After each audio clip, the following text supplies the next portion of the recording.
More than half of the world's population lives in urban areas, and 1/3 of these people are living in slums. Generation after generation, people living in places like this are stuck in chronic poverty, without any proper safety nets to protect them from sinking deeper into destitution. And with fluctuating food prices, often it is difficult to determine when a situation has moved from chronic poverty to a humanitarian crisis.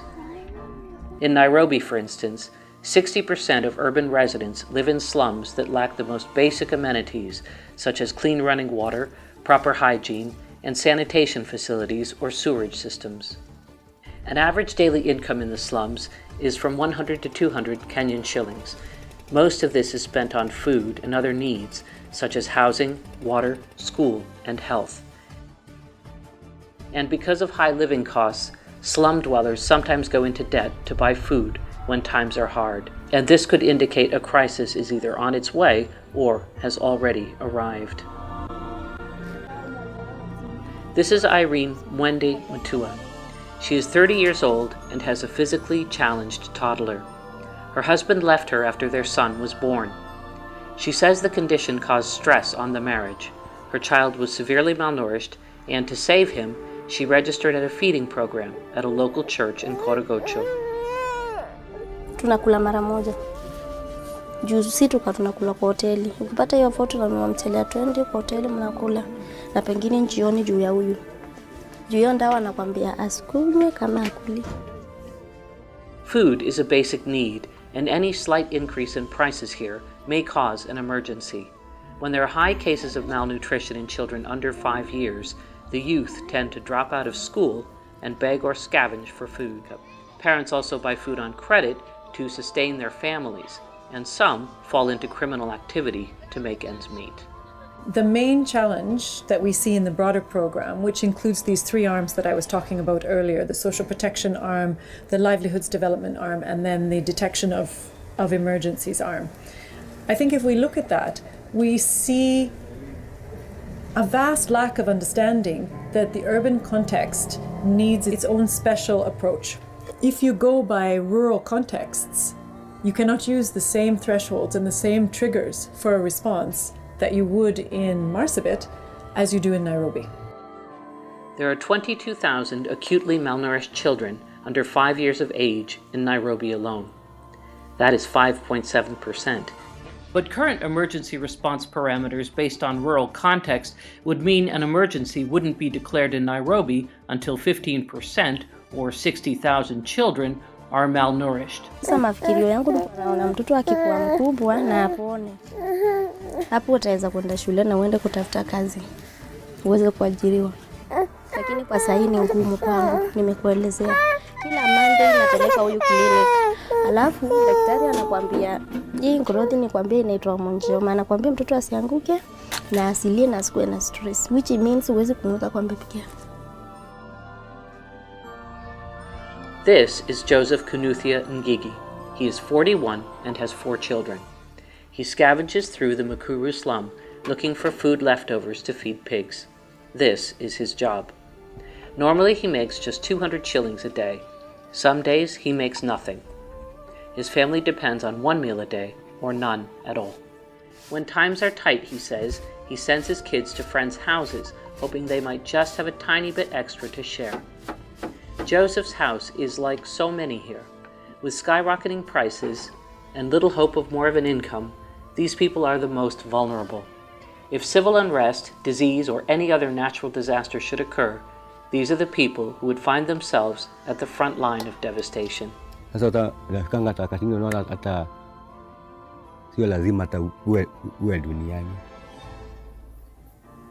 Sasa zama maisha magumu sana, yenye shida na dhiki nyingi sana. Joseph is saving his money and plans to start a business so he can pull his family from the endless cycle of poverty. Tuseme watu wenye wanaishi kwa slums ni watu wangefaa kuangaliwa sana. Juu wako na mashida mingi sana. Juu wakai kama watu wenye wako kwa my estate. Tuko na shida nyingi sana. kimwili, kama ni matibabu hayo hatuyapati kwa njia ile ya urahisi. Wana shida kama ni shule nazo school fees zinabahatisha. Kama sasa tungebadilishiwa at least maisha kidogo,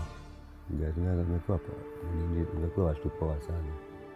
Sasa tunastruggle sana na hiyo maisha. Concern Worldwide's indicator development for the surveillance of urban emergencies, or IDSU, is trying to determine these characteristics in urban slums. Because of the changing dynamics in the slums, data should be obtained to give the actual picture, and as a result of the data collection, an early response can be initiated as soon as a crisis is spotted, and this is something new in Kenya. Through IDSU, Concern is meeting the challenge by developing and testing new indicators for food security, health, access to water and sanitation, and how households are negatively coping with stress. Concern wants to understand the urban-specific thresholds and cutoffs, which will improve how the world responds to urban crises for the most vulnerable. Because these are informal settlements, there is little or no investment. The land these people live on is often owned by the government, and sometimes these small houses are illegally let. Social services, if they are present, aren't ever enough for the growing population. For slow onset emergencies, we don't necessarily have a framework for understanding when large amounts of the people are going into severe hunger and when under 5 children are suffering from malnutrition. Often people have anecdotal information for when that might be happening, but there's no hard data to know when that's happening and to what extent that's happening in the informal settlements and slums of Nairobi. So what IDSU looks to do is to collect data on a routine basis to track over time when that's happening. Concern Worldwide has worked in the slums since 2005. One area that provides assistance is the cash transfer program. The money is given to beneficiaries for a period of time to help them meet their food needs and essential requirements. Cash transfers work in cases where actual food aid would not. Sharing information with the community, I think we see a lot of progress there because people in the community can get access to the information that we're collecting from them and use it for their own benefits, to understand how more withdrawal of children from school during a given time can be a negative for their community, or how insecurity might be rising in a community and how they might seek to address it. So while we have interest in developing this for the development and humanitarian community, we also understand that the community themselves are also stakeholders in what the data is saying, and then also doing something about it. Concern wants to bridge the gap between humanitarian and development aid by inviting other stakeholders to join hands in tackling urban emergencies so that the poorest and most in need families that are in actual crisis get all the support they need, regardless of the overall prevailing conditions. Thresholds to emergency situations need to be redefined by policymakers and stakeholders if lives are to be saved in urban areas like these.